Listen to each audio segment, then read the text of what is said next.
Hello friends, Kerala പെറ്റ്സിൻ്റെ പുതിയൊരു വീഡിയോയിലേക്ക് നിങ്ങൾക്ക് സ്വാഗതം. ഞാൻ ശ്രീജിത്ത്. ഇന്നത്തെ വീഡിയോയിൽ ഞാൻ പറയുന്നത് നമുക്ക് പല ബേഡ്സിനും ഉണ്ടാകുന്ന ഒരു പ്രോബ്ലമാണ് എഗ് ബൈൻഡിങ്, ഇല്ലെങ്കിൽ മുട്ട വെളിയിലേക്ക് പ്രോപ്പറായിട്ട് വരാത്ത ഒരു പ്രോബ്ലം.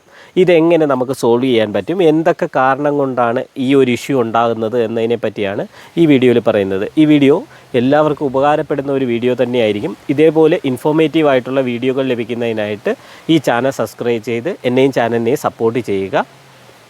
ഒരുപാട് സുഹൃത്തുക്കൾ വിളിച്ച് ചോദിക്കുന്ന ഒരു സംശയമാണ് എഗ് ബൈൻഡിങ്. എഗ് ബൈൻഡിങ് എങ്ങനെയാണ് ഉണ്ടാകുന്നത്, ഇതെങ്ങനെ നമുക്ക് സോൾവ് ചെയ്യാൻ പറ്റുമെന്ന് പറഞ്ഞ് ഒരുപാട് സുഹൃത്തുക്കൾ സംസാരിക്കാറുണ്ട്, മെസ്സേജ് അയക്കാറുണ്ട്. അപ്പോൾ അതിനെക്കുറിച്ച് പറയുമ്പോൾ എഗ് ബൈൻഡിങ് ഒരു രോഗമല്ല എന്നുള്ളത് ആദ്യം തന്നെ മനസ്സിലാക്കുക. എഗ് ബൈൻഡിങ് എന്ന് പറയുന്നത് എന്തെങ്കിലും ഒരു പ്രോബ്ലം കൊണ്ടുണ്ടാകുന്ന അസുഖമല്ല, പക്ഷേ ഹെൽത്തിൻ്റെ പ്രോബ്ലം തന്നെയാണ്. അതൊരു ഹെൽത്ത് ഇഷ്യൂ തന്നെയാണ്. പ്രോപ്പറായിട്ടുള്ള ഡയറ്റ് പ്രോപ്പറാവാതെ ബേഡ്സിന് വരുമ്പോഴത്തേക്ക് ബ്രീഡിങ് കണ്ടീഷനിലേക്ക് വരുമ്പോൾ മുട്ട വെളിയിലേക്ക് വരാതെ വരും. അത് ശരീരത്തിൽ തങ്ങി നിന്ന് ബേഡ് സിക്കായി ചത്തുപോകും. ഇത് എങ്ങനെ നമുക്ക് സോൾവ് ചെയ്യാമെന്ന് ചോദിച്ചു കഴിഞ്ഞാൽ, ബേഡ് നല്ല ഹെൽത്തി ആയിരിക്കുന്ന കണ്ടീഷനിൽ മാത്രമേ ബ്രീഡിങ്, ഇല്ലെങ്കിൽ ബ്രീഡിങ് ഏജിലെത്തുമ്പോൾ അത് നല്ല ഹെൽത്തി ആയിരിക്കണം. അല്ലാത്ത ഒരു കണ്ടീഷനിലാണെങ്കിൽ തീർച്ചയായിട്ടും എഗ് ബൈൻഡിങ് ഉണ്ടാകാനുള്ള ചാൻസ് കൂടുതലാണ്. പ്രത്യേകിച്ച് കേജ് ബേഡ്സിൽ എന്തുകൊണ്ട് ഇത് കൂടുതലായിട്ട് ഉണ്ടാകുന്നു എന്ന് വെച്ച് കഴിഞ്ഞാൽ, നമ്മുടെ കേജിൻ്റെ സൈസ് വളരെ ചെറുതായിരിക്കും. പലരുടെയും ബ്രീഡിംഗ് കേജുകൾ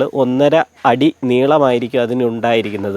അപ്പം ആ ഒരു സ്പേസിൽ ബേഡ്സിന് അത്രത്തോളമേ പറക്കാൻ പറ്റൂ. വലിയൊരു കേജാണ്, ഒരു വലിയ അവേറിക്കകത്താണ് നിങ്ങൾ വളർത്തുന്നതെങ്കിൽ എഗ് ബൈൻഡിങ് ഒരു പരിധി വരെ കുറയുന്നതായിട്ട് കണ്ടിട്ടുണ്ട്. എല്ലാത്തിനും വരില്ല എന്നല്ല ഉദ്ദേശിച്ചത്. 100-ൽ ഒരു 10 എണ്ണത്തിന്, ഇല്ലെങ്കിൽ 100-ൽ ഒരു 5 എണ്ണത്തിനൊക്കെ എഗ് ബൈൻഡിങ് ഇഷ്യൂ വരാറുള്ളൂ. അത് ഫുഡ് ഡയറ്റിൻ്റെ പ്രോബ്ലം കൊണ്ടുവരുന്നതാണ്. മറ്റേത് എക്സസൈസ്, അങ്ങനെയുള്ള കാര്യങ്ങൾ പ്രോപ്പറായിട്ട് അവേറിയിൽ നടക്കും. ഇതിൻ്റെ ഫ്ലൈയിങ് ആണ് ഇതിൻ്റെ എക്സസൈസ് എന്ന് പറയുന്നത്. ഈ ഒരു കേസിൽ നമ്മുടെ കേജ് ബേഡിലേക്ക് വരുമ്പോഴത്തേക്ക് ബേഡ്സിന് അത്രത്തോളം പറക്കാൻ പറ്റില്ല. നമ്മൾ കൊടുക്കുന്ന ഫുഡ്, ഓയിലി ഫുഡ്, ഇല്ലെങ്കിൽ വൈറ്റമിൻ, മിനറൽസ്, കാൽസ്യം ഒക്കെ പ്രോപ്പറായിട്ടില്ലാത്ത ഫുഡുകളാണെങ്കിൽ, ഓയിലി ഫുഡ് കൂടുതൽ പോകുമ്പോഴത്തേക്ക് ബേഡ്സിന് മുട്ട വെളിയിലേക്ക് വരില്ല. ഇല്ലെങ്കിൽ എഗ്ഗിൻ്റെ ഷെൽസിൻ്റെ കട്ടി കുറവായിരിക്കും, എഗ് ഷെൽസിൻ്റെ സൈസ്, ഇല്ലെങ്കിൽ അതിൻ്റെ ആ ഷേപ്പൊക്കെ ഒരു വ്യത്യാസം ഉണ്ടാകും. ഇങ്ങനെ പല റീസൺ കൊണ്ടും മുട്ട വെളിയിലേക്ക് വരാതെ വരും. അല്ലാതെ മറ്റൊരു റീസൺ എന്ന് പറഞ്ഞാൽ, ചിലപ്പം ഇതിൻ്റെ മുട്ട വെളിയിലേക്ക് വരുന്ന ഭാഗങ്ങളിലുണ്ടാകുന്ന ട്യൂമറുകൾ, ചെറിയ മുഴകൾ, അങ്ങനെയുള്ള പ്രോബ്ലം, അത് നമുക്ക് മാറ്റി വെക്കാം. അതൊരു അസുഖമായിട്ട് നമുക്ക് കൺസിഡർ ചെയ്യാം. പക്ഷേ പലപ്പോഴും ഉണ്ടാകുന്ന പ്രോബ്ലം എന്ന് പറയുന്നത്, പ്രോപ്പർ ഏജ് അല്ലാത്ത ടൈമിൽ ഇതിന് ബ്രീഡിങ്ങിലേക്ക് വരും. ഒരു കറക്റ്റ് ഏജിൽ എത്തുന്നതിന് മുന്നേ ബ്രീഡിങ്ങിലേക്ക് പോകുമ്പോഴോ, ഇല്ലെങ്കിൽ ഇത് നമുക്ക് കൊടുക്കുന്ന ആഹാരത്തിൻ്റെ, ഫുഡ് ഡയറ്റിൻ്റെ പ്രോബ്ലം കൊണ്ടോ ഒക്കെ ആയിരിക്കും സംഭവിക്കുന്നത്. എഗ് ബൈൻഡിങ് ഇഷ്യൂവിന് എന്താണ് സൊല്യൂഷൻ? പലപ്പോഴും നമ്മൾ ആലോചിക്കുമ്പോഴത്തേക്ക് എക്സസൈസ് പ്രോപ്പർ ആവുന്നില്ല, ഇല്ലെങ്കിൽ ഫ്ലൈയിങ് നല്ലപോലെ നടക്കാതെ വരുമ്പോഴത്തേക്ക് ബേഡ്സിന് ഈ ഇഷ്യൂ ഉണ്ടാകുന്നു എന്ന് പറഞ്ഞു. അപ്പോൾ നമുക്ക് നല്ലപോലെ ഫ്ലൈ ചെയ്യാനുള്ള കേജിൽ സെറ്റ് ചെയ്ത് ബ്രീഡിങ് കേജിലേക്ക് മാറ്റുന്നതാണ് എപ്പോഴും നല്ലത്. ചെറിയ കേജിൽ എത്രത്തോളം പറക്കാൻ പറ്റുമെന്ന് നിങ്ങൾക്ക് തന്നെ മനസ്സിലാവുന്നതേ ഉള്ളൂ. അപ്പോൾ ആ ഒരു ഇഷ്യൂ കേജിലേക്ക് മാറ്റുക, ഇല്ലെങ്കിൽ വലിയ കേജിലേക്ക് മാറ്റി നമുക്ക് സൊല്യൂഷൻ സോൾവ് ചെയ്യാൻ പറ്റും.